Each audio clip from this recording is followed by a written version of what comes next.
Jour 2 de la mission européenne de Pauline Marois. La première ministre du Québec est à Monaco où elle va participer demain à une conférence internationale sur la gouvernance. Mais avant, elle va rencontrer le ministre des Affaires étrangères de la France, Laurent Fabius.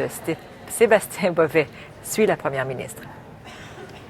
Pauline Marois est arrivée dans la principauté de Monaco, qui compte un peu moins de 40 000 habitants et où à chaque coin de rue, on sent que la principauté respire la richesse. Elle rencontrera en soirée, heure de Monaco, le ministre des Affaires étrangères, Laurent Fabius, pour parler des échanges commerciaux entre la France et le Québec. Elle parlera d'électrification des transports, de sa politique économique qui vise la création d'emplois au Québec. Mais le point central des discussions sera probablement l'accord de libre-échange entre le Canada et la France.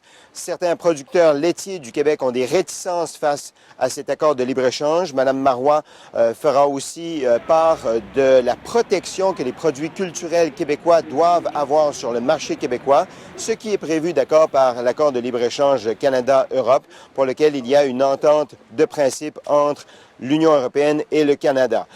Madame Marois parlera à M. Fabius, qui connaît bien le Québec. Il a été premier ministre de la France au milieu des années 80. Il a tenu 2 conférences alternées des premiers ministres avec René Lévesque à l'époque. Il a reçu l'Ordre national du Québec et sa dernière visite au Québec remonte à juin 2005. C'est le premier entretien formel entre Pauline Marois et M. Fabius, mais il semble qu'ils ont pris l'avion ensemble pour partir de Paris et venir jusqu'à Nice, puis par la suite Monaco. Donc la conversation a dû commencer bien avant cette première rencontre formelle. Sébastien Bovet, Radio-Canada, Monaco.